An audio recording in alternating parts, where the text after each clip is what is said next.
It was in Amsterdam 2000 when a miracle started that no one could have anticipated. Dr. Graham asked if I would bring together 600 strategists from throughout the world to take one segment of Amsterdam 2000. And we decided during that time that we would invite people to come to a room, 600, and meet around 75 tables, and we would talk about everything that had to do with the completion of the Great Commission and the fulfillment of the Great Commission. It was the third day when we were gathered together, and Paul Eshleman stood up, who at the time was leading the Jesus Film Project, but was starting to really study people groups in a whole new way. Stood up and talked about the least reached or the unengaged people groups, at that time called untargeted people groups of the world.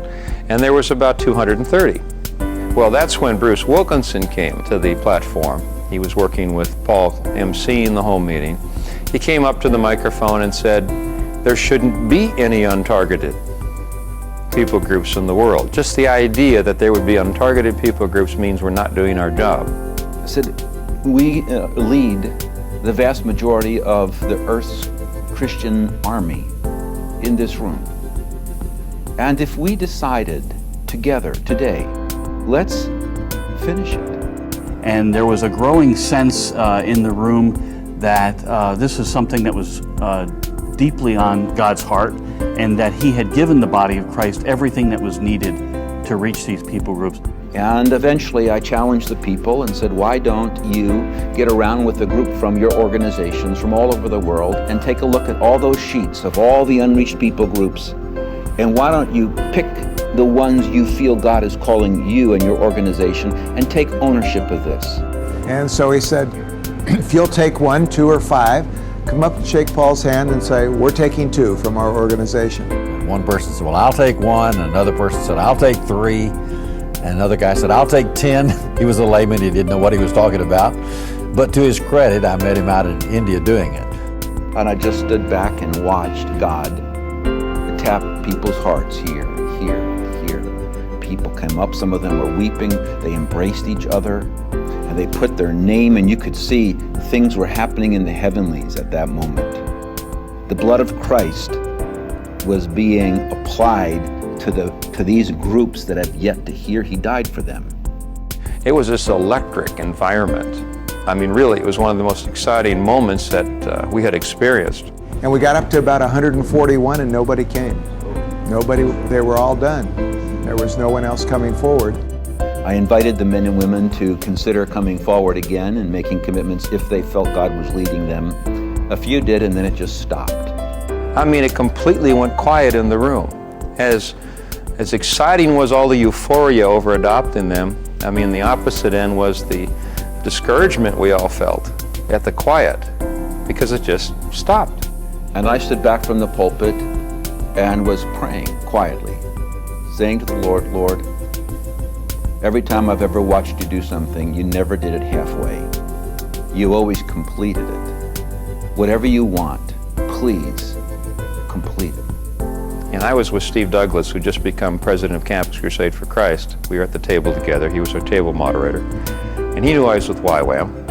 And so he leans over and he goes, well, why don't our 2 organizations, YWAM and Campus, finish it? You know, take the rest of the list of the 232. And then all of a sudden, I saw a table out there, the table I was seated at, because it was the only table that had an empty chair on it. It was buzzing back and forth. And everybody else was kind of quiet, and these were key leaders in the country. And I thought, that's unusual for them to be talking like at this moment. My mind is spinning, I'm looking at the list on the table, because the ones that are left are the hardest of the groups. I mean, these are the groups where you could go in, but maybe you wouldn't come out. And then all of a sudden, there was consensus around this table. I was watching them, and they were nodding like this. And then somebody came up from table 71 with a note that said, table 71 takes the rest. There was shouting in heaven, literally. I can't imagine what the angels must have sounded like when finally the sons of men stepped up to the bat in such a way that Christ's agenda, what He's waiting to be completed, has finally become our most important finish line. And I'm sitting back at the table thinking, oh my gosh, what did we just do? we took responsibility for 120, 130 people groups. I think Steve was feeling some of the same. We rallied and actually started working overtime. We worked some during the breaks. We actually met past the end of the time that our group was supposed to end. Steve and I look at each other and, okay, we committed to reach these groups. What's reach?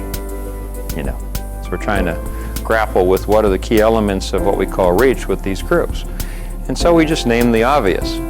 We said, well, first of all, we need church planting. I was at a different table, and at the break time, David Garrison, who was the global strategist for the International Mission Board and on my staff, came and said, you've got to come over to this table because something's happening. And he said, Avery, we need this. And we describe it, and he goes, I'm in. He pulls up a chair. Well, then we know we need Bibles, obviously, translated Bibles, and there were no Bibles in those languages yet for these groups. At the time, the president of Wycliffe was Roy Peterson. And during a break time, I was at a table adjacent to Table 71. The group at Table 71 called me over and said, you've got to come over and listen to what we're thinking about. It just works like that until all of these main categories we call reach all have their leaders sitting at the table. Every session we were just building one after another until we came to a time of developing a contract with one another, a commitment that we all signed by the end of the time. And we said, is this what we're committed to? And the answer was yes. We are committed to the number 0. That someday people who do research would search to and fro throughout the earth and they would find 0 unengaged, unreached people groups.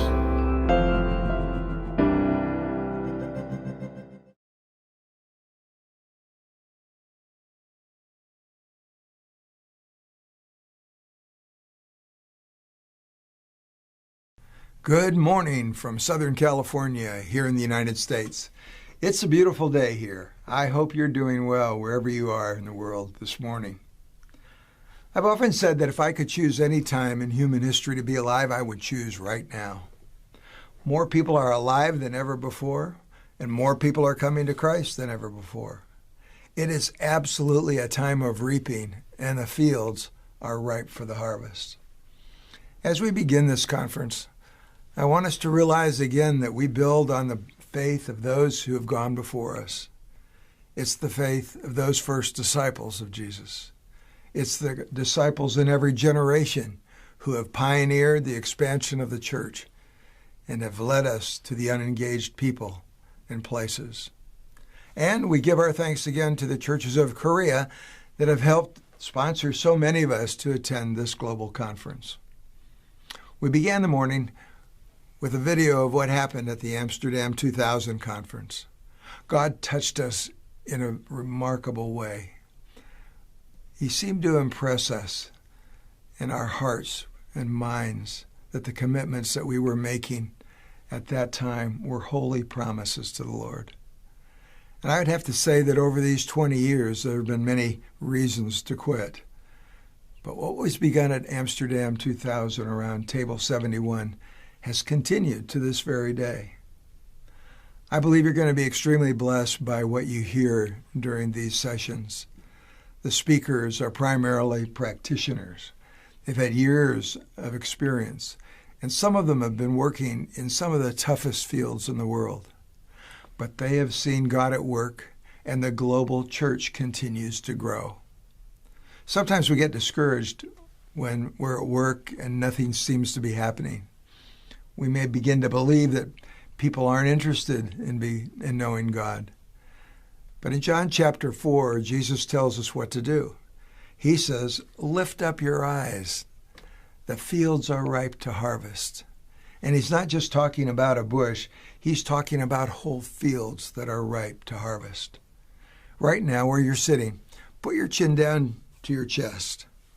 And as you do that, you'll realize you can't really even see the people next to you.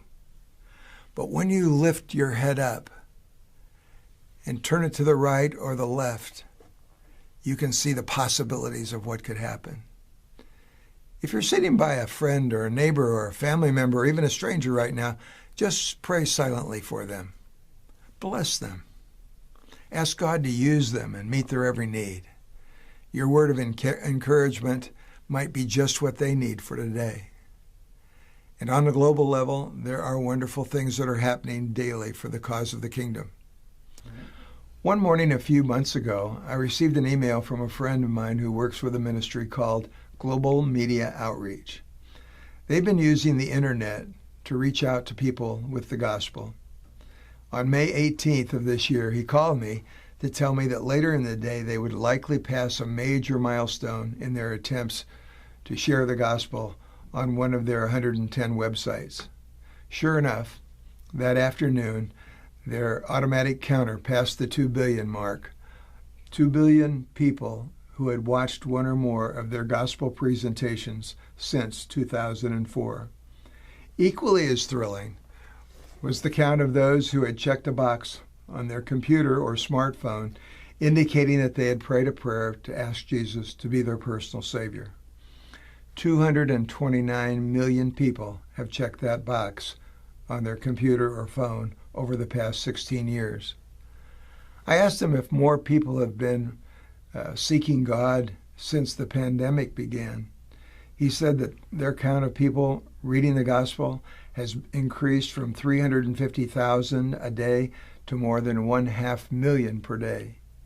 He also said that when they ask those who have not yet made a decision to receive Christ if they would like a free Bible to get more information, 3,000 people a day accept the gift and download in every day. I'm glad that we've shared the video this morning of the faith of those who sat around table 71 at the Amsterdam conference. Let me give you the report as it continues today. Table 71 has continued to meet 3 times a year for the last 20 years. When the table meets later this month, it will be meeting number 60. Several of those who were at the original table have already gone to heaven. Others have replaced themselves with younger leaders. But I want to give you the report of what has happened through these leaders as they remained faithful to the original contracts they signed with one another to finish the task.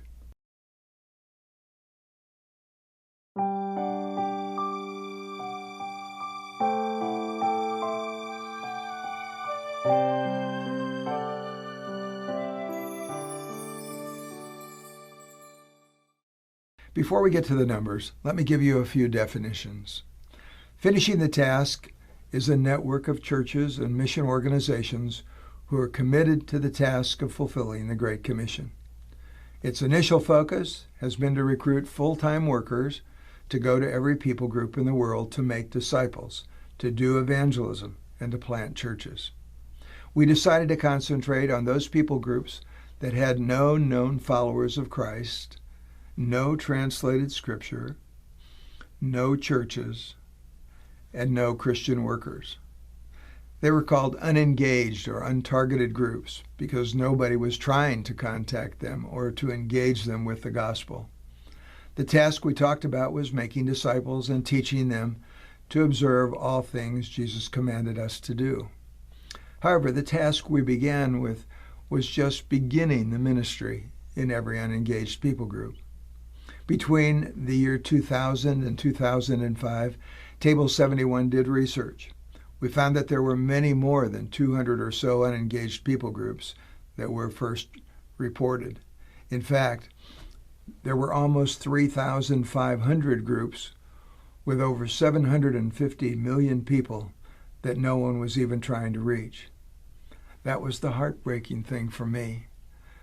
Not that there were so many unreached people groups, but that no one was even trying. In 2005, Table 71 held its first conference at Billy Graham's conference center called The Cove. About 200 pastors and ministry leaders attended. We called the conference Finishing the Task, but it was only the first step. So in hindsight, we probably should have called it Finishing the Task of Beginning. But let me tell you what has happened in these last 15 years. These are not the results of any one church or organization. No one group can take the credit. What has happened is a result of the work of the Holy Spirit and what He has done. FTT has grown to 1,660 organizations who've made a commitment to send workers to these groups within the next 3 years. As of April 15th, 2020, 3,126 different people groups have been engaged by 415 mission organizations and denominations. We only counted the group as engaged if the workers were, number one, living within the people group full-time. Secondly, if they were ministering in the local or a trade language. Thirdly, if they were doing evangelism. And finally, if they were planting churches for the long term. 415 of the 1,616 organizations were involved. Exactly 25% fulfilled their commitment. Together, they have sent out 29,368 workers, organized into 5,102 teams. It's about 6 people per team. These workers have planted 143,653 churches, and they're reporting 3.3 million new believers. One of the most exciting areas of response was in the country of Nepal. There were 4 different mission organizations that expressed interest in reaching more of the unengaged people groups in Nepal. When we mentioned the needs to a group of businessmen in the States, they asked us how much it might cost to engage the 57 remaining groups in that country. Within a few weeks, they called back to say that they would accept the responsibility for the finances. Within a few months, the 4 engaging organizations had recruited 121 workers and conducted the initial training in evangelism, discipleship, and prayer. Their first step was to do prayer walks through each of the people group locations and pray for God to lead them to a man or woman of peace. As they went into one of the villages, the villagers were about to make a human sacrifice. They had collected the wood for the fire to sacrifice a small boy. They believed it was needed in order to rid the cattle of their people group of a sickness. The worker that was there immediately shared the gospel and told them that Jesus had already paid the price. They said they would not kill the boy, but if by the 3rd day the cattle were not well, then they would not only kill the little boy, but also the workers that went there. After 3 days, the sickness was gone from the cattle, and many of the villagers gave their lives to Jesus. Another of the people groups in Nepal are the Kasundas. They're the only people group in Nepal that still has their own king. One of the workers shared the gospel with the king, and he received Christ. He decided he wanted all of his people to hear the gospel, so he called them, all 225, to come together. By the end of the 2nd year of the project, a number of the Kasundu had come to faith, and they had started their first church. By the end of the 3rd year of the project in Nepal, people had received Christ in all 57 of the people groups, and 102,000 of them had heard the whole gospel story. So as we close, let's talk a little bit about what finishing the task really is and where it's going. First of all, it's a network representing many denominations and organizations. Other networks like 2414, ETHNE, the International Orality Network, Global Alliance for Church Multiplication, are all training workers for the harvest. I just heard a report that GACX is reporting that almost 3 million new churches have been planted since 2010. And the Seed Company and Wycliffe are saying that they're on track to start the translation of the Bible in every remaining language by 2025. One of the staggering things is to realize that the person is alive somewhere in the world right now who will begin the final translation of the Scriptures into the last language. And it's happening in our generation. But there's still a great global challenge that remains. The current statistics show that there are still hundreds of unengaged, unreached people groups worldwide. You have a list of the ethno-linguistic groups worldwide that are still unengaged. In addition, there are 370 deaf language groups. By the way, the Seed Company has hired several experts in artificial intelligence who've been making breakthroughs in researching how 70 million people who have been born deaf can be reached. I saw a 22-second video of a woman signing a deaf language. Beside her was a video camera that was taping her movements. On a table beside her, a keyboard was typing out what she was signing with her hands. And as she signed, it was typing out, "For God so loved the world that he gave his only son." These new developments are really exciting because we're watching the hand of God at work in every part of the world. Finally, today I want to review with you the 5 factors that we believe are essential for our network to continue making a collective impact on the fulfillment of the Great Commission. Scholars say that these 5 conditions must exist if different organizations are to make an effective impact together. First of all, they need a common agenda. Our agenda at FTT is based upon what the Scriptures tell us to do as it relates to the Great Commission. Secondly, we need a shared measurement system. There are many ways to measure the progress or lack of it in relationship to the fulfillment of the Great Commission.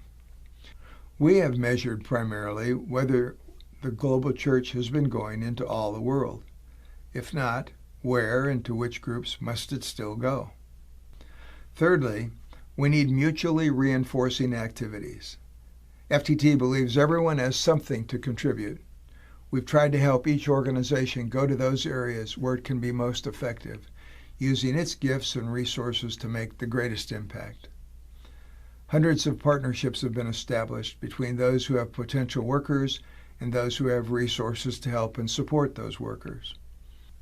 Continuous communication is fourth.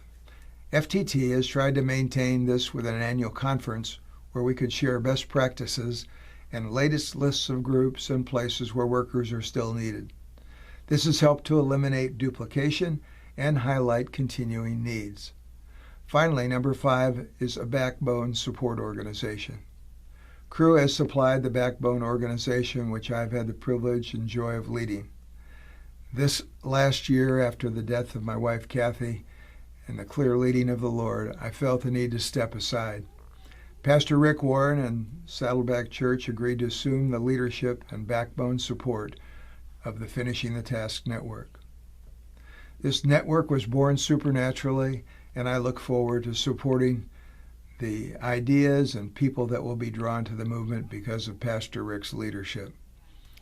Stand with me, if you will, while we conclude this session in prayer. Lord, we praise you and worship you and thank you for all you have done as a result of the Finishing the Task movement. We thank you for the thousands of groups where your church has been planted and it's growing and spreading. Cleanse us, Lord, from any sin in our lives that would hinder our service for you. And we pray all this in the wonderful, miraculous, and forgiving name of Jesus. Amen.